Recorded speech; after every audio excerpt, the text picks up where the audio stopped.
sabe que se está vivo, que se tienen los sentidos para ver cuánto se crece, agarrado al presente de la tierra del mañana, como esa hierba rara, hierba que negó el morir. Hablo del morir vivir, que esto a mí me lo enseñará. Hola y bendiciones. Esta es una reflexión bíblica subversiva semanal del Padre Luis con la teología pastoral del Moriviví, en donde estamos cada día en la búsqueda del querer vivir con dignidad y poder ser felices aquí y ahora. Este espacio es una invitación a que seamos como el Moriviví, que en un momento determinado creemos que no hay salida y que todo se acabó, y de momento estamos de pie para seguir viviendo. Es un volver a vivir. Gracias por ser parte de este encuentro. Mi tema de hoy está elaborado en una pregunta que saco del Evangelio de Juan, capítulo 20, versos 19 al 31. ¿Podemos abrir las puertas? En esta reflexión voy a afirmar que la historia de Tomás y la de los otros y otras discípulas y discípulos dudando de la resurrección de Jesús, nos recuerda los momentos de nuestras vidas cuando nuestra fe se tambalea. La violencia que nos rodea, las muertes de vidas inocentes debido a la guerra, la pérdida de vidas y medios de subsistencia debido a un desastre climático extremo, el aumento de la pobreza debido a las incertidumbres económicas, la depresión y las enfermedades mentales, etc., crean incertidumbre y miedo en nosotras y nosotros. Este tiempo de Pascua estamos invitadas e invitados a encontrar nuestros miedos y dudas con las llagas del Cristo resucitado. Al hacerlo, recibiremos la paz que Jesús le dio a Tomás y a los otros discípulos y discípulas, lo que nos capacitará para convertirnos en apóstoles y apóstolas de esperanza de Cristo y para servir en nuestras comunidades. ¿Qué podemos aprender del Evangelio de hoy? Para Juan, la importancia de la resurrección tiene poco que ver con cambiar el estatus de Jesús, pero sí con revelar el estatus de Jesús como Salvador. En las historias posteriores a la crucifixión que Juan nos narra, lo que se enfatiza no es la resurrección de Jesús. No se nos dice nada acerca de cómo ocurre esto. Lo que se enfatiza, en cambio, es la experiencia de la resurrección de Jesús que tuvieron aquellas personas cercanas a él. La escena de Juan, capítulo 20, versos del 19 al 29, tiene lugar en la tarde del mismo día en que María experimenta a Jesús, en Juan, capítulo 20, versos del 11 al 18. Sin embargo, en lugar de estar fuera de la tumba, los discípulos y discípulas se esconden a puerta cerrada por miedo a los romanos y al liderato religioso judío. Jesús se les aparece de repente a pesar de las puertas cerradas y les dice: «La paz sea con ustedes».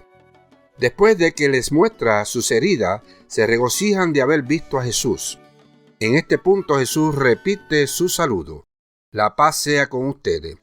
En vez, sin embargo, el saludo es un preludio de la puesta en servicio. Envía a los discípulos como Dios lo envía a él. Y así como Dios dio el Espíritu en el ser humano en Génesis capítulo 2, Jesús sopla sobre los discípulos y discípulas y les da el Espíritu Santo, de quien Él afirma que da vida. Junto con el Espíritu viene la autoridad para perdonar y retener los pecados. A menudo el enfoque del leccionario de Pascua de esta semana está en Tomás. Su duda es bastante identificable y parece ser lo que Jesús reflexiona directamente cuando declara una bienaventuranza sobre la creencia. Realmente es una lástima para Tomás que él no estuviera allí esa noche de Pascua con las otras discípulos y discípulos. Después de todo, solo está preguntando por lo que experimentaron los discípulos y las discípulas, cuando dice que no creerá hasta que pueda presenciar físicamente la verdad de la resurrección de Jesús. Aparentemente, los discípulos y discípulas estaban en el mismo barco. Habiendo rechazado el mensaje de las mujeres, se les da el don de la presencia de Jesús como prueba, y luego llegan a creer. El cierre del texto del leccionario es una invitación a todas las personas a ser más como estas mujeres. Pero en lo que me gustaría centrarme es en la forma en que Jesús comisiona a sus discípulos, discípulas y también a nosotras y a nosotros en esta primera aparición. No olvidemos que Dios ya ha hecho una comisión de resurrección. Enviar a las mujeres de la tumba vacía para compartir las buenas nuevas con los discípulos y discípulas. Mientras que podemos escuchar la gran comisión en Mateo 28 como un envío externo al mundo para ser discípulas y discípulos, lo que Jesús da aquí es un envío interno que toca la postura y el corazón de sus discípulos y discípulas. Claramente la resurrección no es solo nuestro boleto al cielo, es nuestro llamado a una vida completamente nueva mientras estamos en la tierra. El cristianismo es una forma de vivir, no una forma de pensar. Y para vivir de la manera en que Jesús nos pide que vivamos, debemos mantener las puertas abiertas. Una vida completamente nueva mientras estamos en la tierra exige que abramos las puertas. Las primeras palabras de Jesús son una bendición de paz. Aparece entre las personas dolientes, conmocionado, asustado y probablemente un poco enojado, y dice: «La paz sea con ustedes». Estas palabras son parte de su propósito al estar presente. Podemos conocer la paz porque Jesús ha resucitado y está entre nosotras y nosotros. Habiéndoles revelado íntimamente las marcas de su sacrificio de crucifixión, Jesús nuevamente habla palabras de paz. Me pregunto si podríamos ver esto como Jesús comunicándoles que les o las perdona. Les da paz a pesar de que lo abandonaron. Sabemos que Pedro luchó con su forma de actuar el Viernes Santo, por lo que no es descabellado considerar que los demás o las demás también tenían una gran culpa. Es probable que el sentimiento sea familiar para muchas de nosotros y nosotras. Jesús pronunció palabras de perdón en la cruz, completó la obra de expiación para la humanidad y el mundo, y ahora bendice con paz a aquellas personas que le han hecho mal. Ser personas perdonadas es ser libre y en paz, colocadas en una nueva dirección. Podríamos llamar al perdón de Dios nuestra comisión, porque cuando Jesús ofrece la acción que sigue al perdón y su paz acogida, describe a los discípulos y discípulas como enviados, tal como Él es enviado por Dios. Deben ser personas de paz perdonadas en el mundo. Los discípulos y discípulas han de ser personas que den paz, que se presenten físicamente, que se sacrifiquen por las demás personas por amor y por la paz. Una vida completamente nueva mientras estamos en la tierra exige que abramos las puertas. Recibir el Espíritu Santo significa recibir poder para una nueva vida. Junto con la paz que Cristo les ha transmitido repetidamente, la forma de ser más fundamental a la que Jesús ahora llama a sus seguidores y seguidoras es el perdón.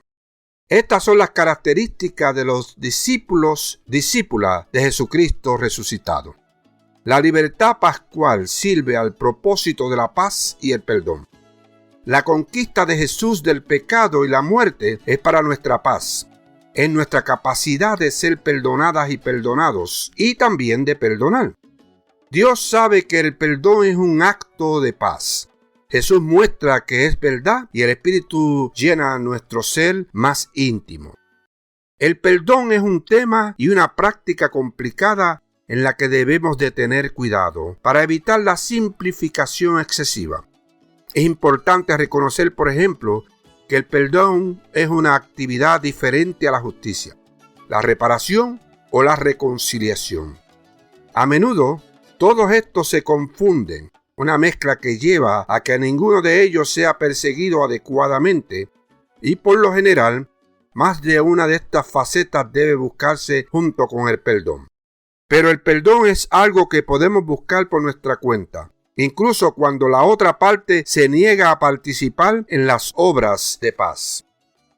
El perdón es un acto de paz que podemos dar a las demás personas, pero también es un acto que podemos tomar para nosotros mismos.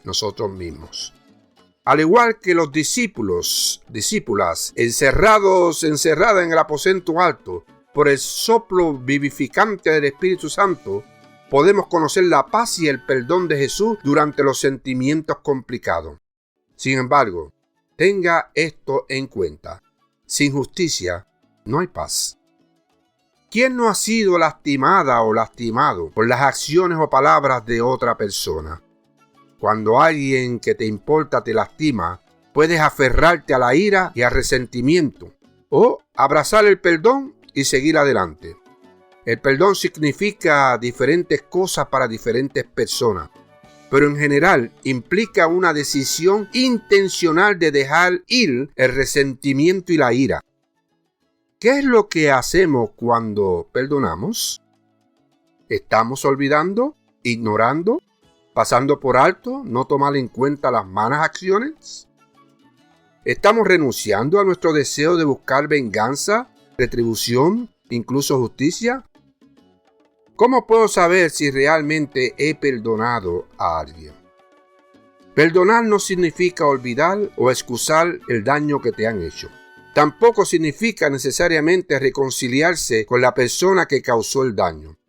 El perdón trae una especie de paz que te permite concentrarte en ti mismo, en ti misma, y te ayuda a continuar con la vida.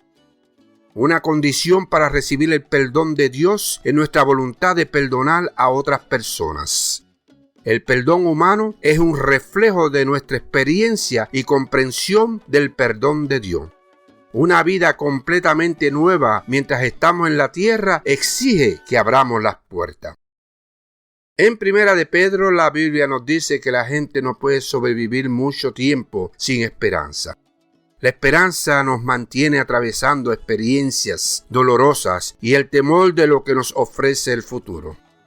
En un mundo caído donde la gente se enfrenta a la pobreza, la enfermedad, el hambre, la injusticia, los desastres, la guerra y el terrorismo, necesitamos una esperanza viva. Tal vez estés pasando por un proceso de transición con tus problemas del diario vivir, pero recuerda, una vida completamente nueva mientras estamos en la tierra exige que abramos las puertas. ¿Qué significa el abrir las puertas? En un plano personal es una especie de invitación para que yo me dé cuenta de las personas que acepto y las que rechazo. El que identifique lo que quiero cambiar en mi vida y lo que no quiero cambiar. Que me dé cuenta de lo que quiero perdonar, a quién perdonar y a quién no quiero perdonar. Abrir las puertas es una identificación y aceptación de mis prejuicios, mis odios, mis resentimientos que no quiero dejar ir. Y como iglesia, abrir las puertas significa el que podamos darnos cuenta de quiénes son las personas que aceptamos o rechazamos en nuestra iglesia. El cómo hemos convertido la iglesia en un club privado solo para miembros y en un museo de gente santa en vez de un hospital en donde venimos a sanarnos. Recuerda, la resurrección no es solo nuestro boleto al cielo, es nuestro llamado a una vida completamente nueva. Jesús encontró las puertas cerradas y nos está diciendo hoy mismo, abre las puertas. Esta es una reflexión desde la esquina roja del Padre Luis, en el amor solidario, el sacramento más importante. Amén y ashe. Agarrado al presente de la tierra del mañana, como esa hierba rara, hierba que negó el morir. Hablo del morir vivir, que esto a mí me lo enseñará. Te traigo un nuevo rumbo, un canto bello y